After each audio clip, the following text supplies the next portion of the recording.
Aujourd'hui, on est au palais de justice devant la 24e chambre correctionnelle. Nous allons assister à des procès. Ça peut être des vols, des trafics de stupéfiants et tout un tas d'autres choses qui aura lieu dans la chambre 24. Il est bien sûr strictement interdit de filmer dans les chambres correctionnelles. Gaël Mathias, un dessinateur de presse qui est venu nous assister à ce procès. Affaire numéro 3.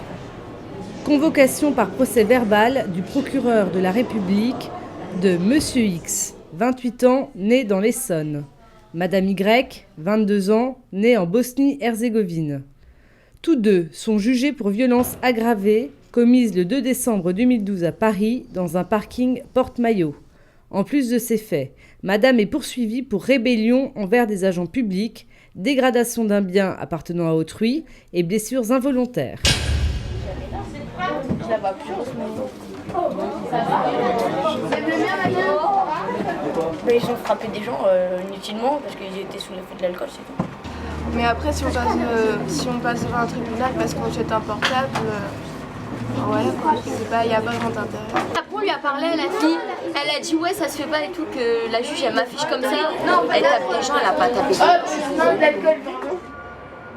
Affaire numéro 4. Convocation par procès verbal du procureur de la République de Monsieur X, 21 ans, né à Paris, jugé pour violences aggravées et violences commises en réunion sans incapacité le 6 avril 2013 à Paris 5e. En marge d'une manifestation devant le Sénat à Paris, le prévenu, militant dans une association, a provoqué un groupe de jeunes qui ne partageaient pas ses opinions. Je trouve que c'est esclavage d'endormir aux mains pour une manifestation. Déjà à cet âge-là, avec ces idées-là, il commence à se battre pour ça. Alors après, on peut penser que ça pourrait empirer avec l'âge et que du coup, il puisse recommencer. Ça dépend comment ça se passe.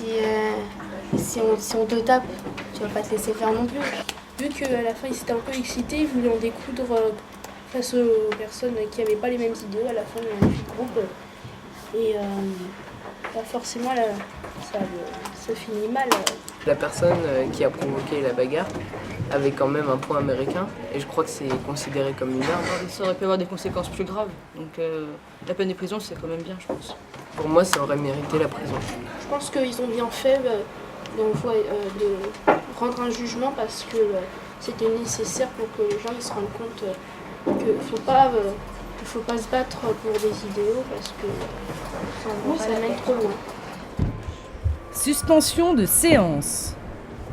Cela fait partie de votre métier d'avoir un langage un peu fort. Ils ont commis des délits, on va pas leur dire mon petit chéri, comment vas-tu ? C'est pas le but.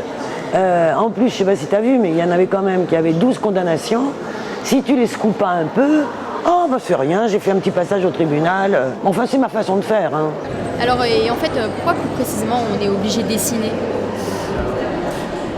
Déjà, on n'est pas obligé de dessiner. Il y a un problème. Enfin, la problématique de base, c'est que les procès sont de tradition orale. Donc il n'y a pas le droit d'avoir un enregistrement d'aucune sorte des débats, si j'ai bien compris la loi. Hein. Donc il y a une tolérance, c'est juste une tolérance, c'est le fait que les dessinateurs prennent des notes graphiques de ce qui se passe. C'est une tolérance parce que le fait que ce soit dessiné, il y a une interprétation qui fait que ce n'est pas une représentation objective de ce qui se passe. Aujourd'hui, la présidente a été très sympa avec moi. Elle m'a permis d'aller dans la cour carrément, d'être derrière elle. Donc c'est la première fois que ça m'arrive. Allez, on y va. Bon.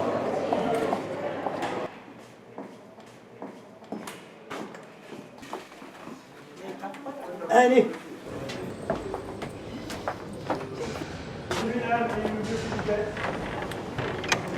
Voilà, dans ces reprises, vous pouvez vous asseoir. Affaire numéro 5. Convocation par procès verbal du procureur de la République de Monsieur X, 36 ans, né en Seine-Saint-Denis, Monsieur Y, 31 ans, né au Maroc, et Madame Z, 27 ans, née en Seine-et-Marne.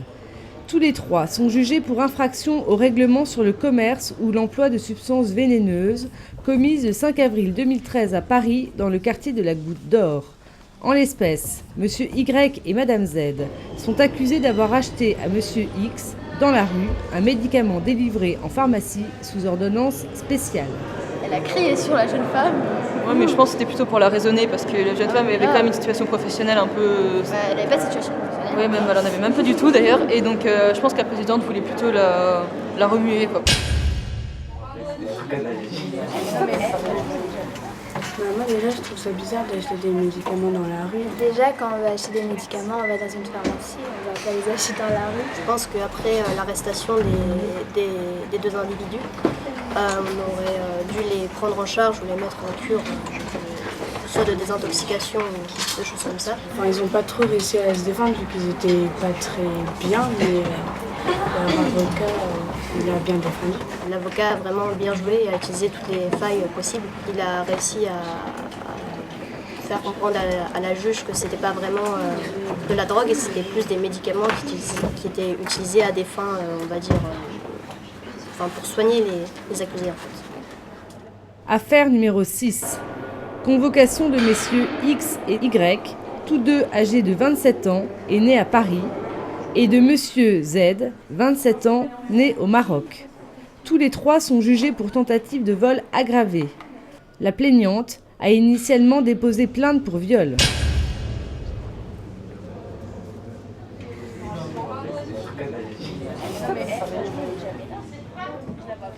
Il y avait 3 hommes. Pendant, je sais pas, peut-être pendant une soirée, ils ont rencontré la femme. Et elle a passé du temps avec eux, ils ont rigolé ensemble dans leur voiture et tout ça.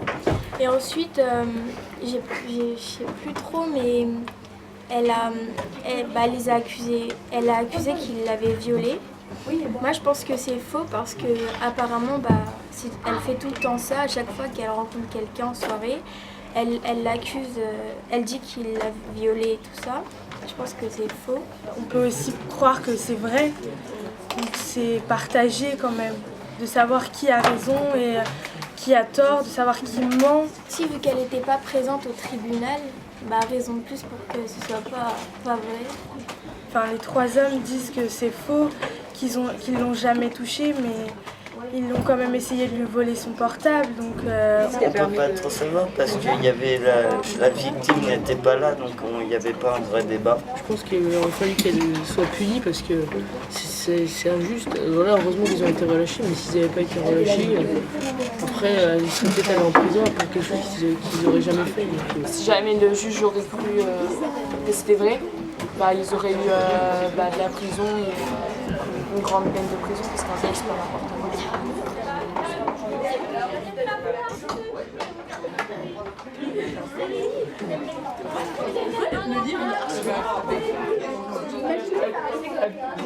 Le